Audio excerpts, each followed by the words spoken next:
no. We might crash. Alright, we're gonna bail. Yay! Hey! Welcome back, everybody. I'm Jade Monkey. We're back here in Rust, talking about that Rust console edition for the PlayStation 4, the Xbox One, next generations, and everything in between. And today's topic is, where are the updates? What's currently going on with Rust console edition, again, for PlayStation and Xbox? I know we just recently had, let me see if we can... there's a lot of stuff going on here, so I hope this all makes sense. But we just recently had a PTB update. PTB is separate from the main branch, and what that means is that's going to be a nice window into what we get next. We did get fishing, which is great, but the kicker is we don't have the fishing village yet. And I think a lot of people were upset with that, and I get it. But at the same time, like, I get both sides of the discussion. Like, I get it from the player base and I get it from the dev side, because there's a lot of things going on, and that's what this is going to be about. This isn't meant to be overtly negative. We're just talking about the current state of the game, more or less, and, you know, things that they have worked on, because the developers have actually done a lot of work in this game, and it's nothing short of a miracle that this game does run on core systems. There are 3 different types of systems. There's the core pro, I was going to say professional, and the next-gen systems. I think the core systems, to be honest, and I'm not knocking on it, I think they are holding back some of the development. Are they causing, since we're all on the same platform, it's the lowest common denominator. And again, not to be negative, it is the core systems that are holding back a lot of features. Because to be real, I think the next gens can handle almost everything that, here I'm going to jump out, almost everything that's in this game, maybe less the HDRP, which is just the fancy texture maps, because they're face melters. The PS5 and the Series X are just absolute face melters. And they could definitely handle this game, especially with the improvements that Double 11 has brought to the table. Now, let me go ahead and touch base on that just a little bit more here. And you've heard me say this in live streams before, but it's nothing short of a miracle that core systems can play this game. If you were to take this game and with the same in 2018 on PC, and you were to take the same specs from a PS4 or an Xbox One, and put it in a PC and try to play 2018 PC Rust, it would not play. It would not play on potato settings. It wouldn't play on anything. I can promise you that. So it's amazing that it does run with more content than 2018 PC Rust had, because let's be honest, this is a hybrid version, and there are many things inside of this game that PC Rust 2018 didn't have, and a lot of the improvements, which is great. And there's so much that goes behind that, because Unity, which is the engine that drives this, it's accessible, it's good, but it's not great on performance, if that makes sense. So it's really hard to squeeze out those performance updates for games. And, I mean, even Gary himself said, if Rust 2 is on Unity, I'm going to quit game development. And I know he was kidding, but he's probably not kidding. It says a lot to how he feels about the Unity engine. But it is amazing that this game does run on that. Now, with that being said, I know there's some issues. I know the current version as of March 2022, the main branch is a little rocky right now. We are currently running an event over there, and on the main branch, it's crashing, even for us. And we're on next-gen systems. So, but here's the thing, the PTB that just came out, right, that actually runs really great, and we're hoping that it runs great for everybody else. And those updates are definitely welcome, always, always, always. And we're not saying that we don't like fishing, it's just, you know, after waiting for bigger content pieces, and it's been a few months, we would at least like to know what's coming next, I think is why. And don't get me wrong, like when the fishing villages come in and we can trade fish for scrap and we can buy boats, it's going to be amazing. It's great for solos, and I hope that comes in quickly. I hope our fishing comes in quickly for the main branch, because I think they need it. And I hope all those changes from PTB also come over quickly. And I hope it doesn't take a few months, but I get it. There's a lot of things going on behind the scenes. All right, just to put in, hopefully, again, this makes a lot of sense here, because I'm going to be all over the place. So they've been working on a lot of things throughout the year. We've kind of known through communication and some things we've been able to put together, but they used to have a progress tracker, which made this a bit easier to track, but we've actually confirmed some of this. By the way, one of them was horses. We know they've worked on them. We know it's on the cusp. So we know, and that's honestly what we thought was coming in for the March PTB update, but it didn't. But regardless, if you want to know what horses are all about or what to expect for horses, I do already have a video on that. I will go ahead and link that now in the upper right-hand corner, right next to Ram Ranch, if you want to go check that out. But yeah, so like there's a lot of things going on here. And again, the holdup for these is always a memory issue, which goes back to the core systems. Again, not bagging on it, just it's a fact. And you know, I feel like in some cases, you know, since the next gen systems can really go forward, you know, it's, you know, I know a lot of people are chomping at the bit. But again, because we have such a semiconductor issue, scalping issue, some people don't have the money to upgrade yet. Some people do, but they can't find the systems. I get why we're kind of hung up. Another thing they've worked on is transportation. We know they're messing around with cars because electricity's bouncing around in there. Again, running into more memory issues. Electricity, as we just stated, is a core piece, and basically cars are dependent on electricity. So is farming 2.0. A lot of stuff. The water system is all dependent on this because there are similarities in these systems, the electrical system and the water system. The hose system, I don't know what the official name is internally, but yeah, as you can see why electricity is such a big deal. And I think, and again, not to bag on them, because they've done a lot of work on this, and this is an insane update. There's a lot of pieces to this. But the only reason why we bring this up is because we know they announced the electricity almost a year ago. And that's why we kind of have this expectation, or at least we'd be like, hey, we just want to know where it's at. I mean, if it's hung up, it's hung up. Just let us know what the issues are, and then we can kind of set our expectations. I think that's what people are looking for. And I get it. Like, you don't want to promise too much, because this is a good example of you don't want to say when things might come out, because then we're sitting here anticipating this, and then, you know, they ran into issues. And I get it. And there's a lot of server-side stuff here, but there's also a lot of client-side. Anyways, to go back to some of the other things that we know they've worked on, the junkyard. We've got the military tunnels we know hit a snafu with terrain cuts. And what that means is basically when you see caves, you're going to see military tunnels because the terrain is cut into for these monuments to exist. And when we're originally talking about what the update was, it kind of sounded like it was going to be caves and military tunnels. But and again, the only reason why this stopped, it's not like they can't do this. They stopped because of the memory issues again. You know, when they did the testing. So, you know, more things that they've done work on, but they can't implement yet, or they haven't figured out the performance hang-up yet. And it's not going to be for the pros or the next gens. You know where it's for. It's for the core systems. The power plant, which we've seen in game, we actually played testing branch on it. It's a really fun monument.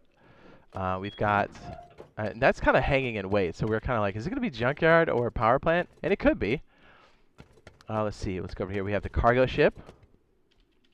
More things that they've tested or done work on. I think they've tested this one from what I can gather. And again, there's a lot of things that happen on the inside that we're not privy to. There's things that I understand because I've been around this kind of stuff.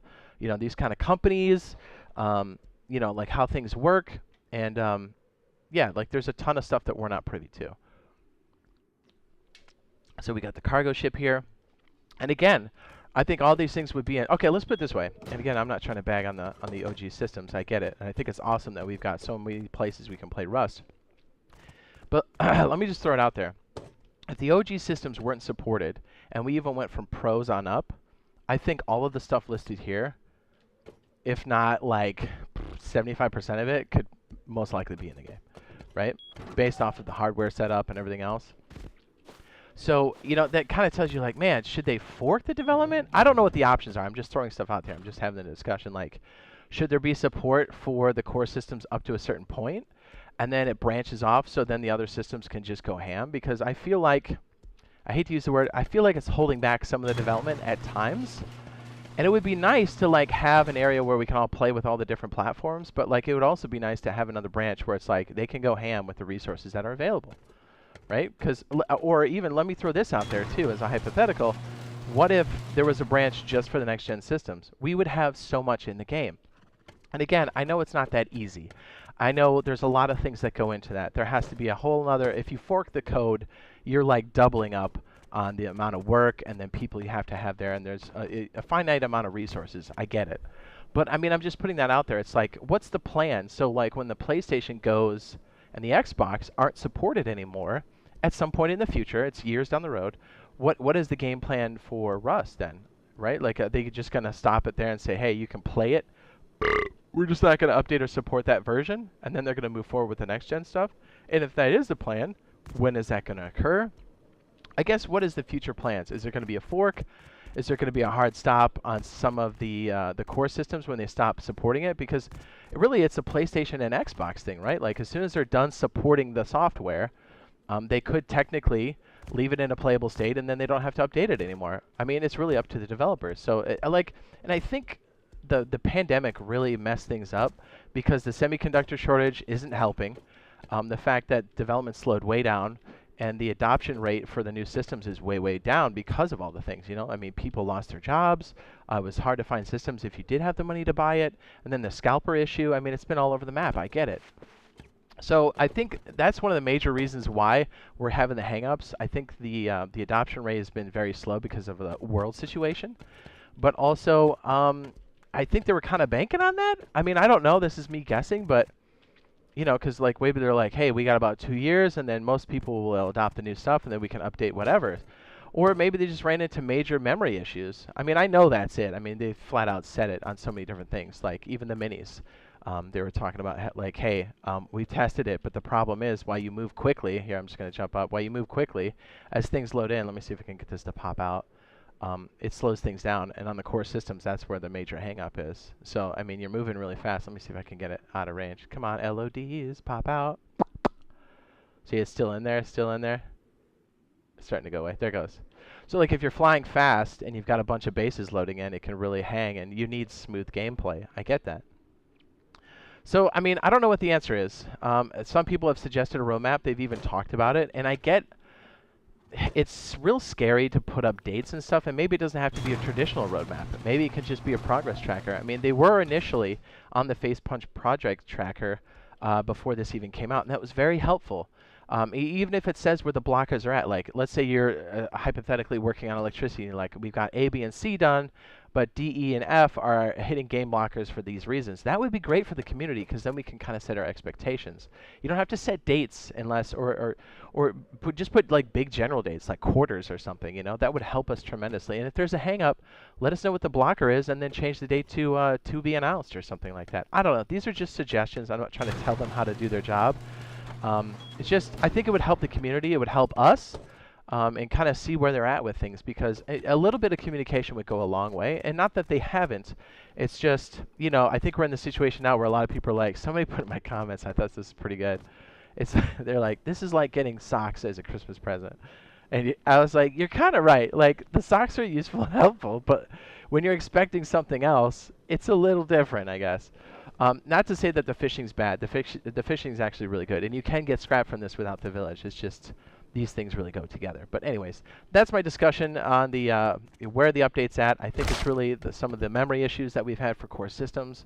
I think they're doing their best. They have done an amazing job, considering that, I mean, look at all this work they've done and testing everything. That's not in the game yet, but they're like ready to go pretty much, right? I mean, not ready to go, but I mean, there's substantial work done on horses.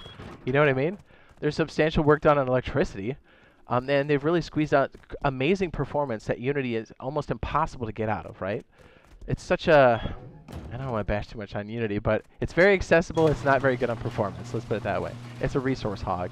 And the fact that they've got to do it for multiple systems is nothing short of a miracle. As I said before, there's no way with the same hardware specs, PC 2018 Rust would run this game, right? There's no way. If you had the same specs as your PlayStation 4 or your Xbox One in a PC and it's 2018, this game would not run. Not even close. And if it did, it would seriously take 45 plus minutes to load, or just it wouldn't load. So, I mean, that's a fact. So the fact that we can actually play this is nothing short of amazing. But I do know the current state of the game as far as like crashing and stuff needs to be resolved. And again, I think the PTP is a good place to check out and see what kind of improvements they've had. But yeah, I mean, that's where it's at. I'm sorry this is a bit more long-winded, but I know a lot of people were talking about it. We've been talking about it on live stream, and I wanted to touch base and let you guys know kind of what's going on behind the scenes from what we can see, but there's a lot more that goes on, and, you know, kind of where it's at, and, you know, if we can throw in our 2 cents to say, hey, if it's any kind of communication, whatever that looks like, I think the community will welcome that with open arms for the most part, because it's really going to help us kind of set our expectations, because we love this game. I want nothing more than this game to succeed, both on the console and on the PC side. So anything we can do to help that out, to help the community connect, to help the developers connect with the community, whatever it is. We love this game. We've been playing it since it came out on PC. We've been playing it since it came out on console. So, you know, we're all about it. So, yeah, hopefully this is meant to be, it came across as a positive piece. And hopefully people have some constructive criticism down in the chat, or down in the comments down below. I was like, I'm not live streaming. What am I saying? So yeah, if you found this useful and helpful, be sure to drop a like. If you're into it, consider dropping that subscribe and turning on that notification bell. And hopefully we'll see you guys in the next live stream / video. And yeah, we're out of here. Deuces.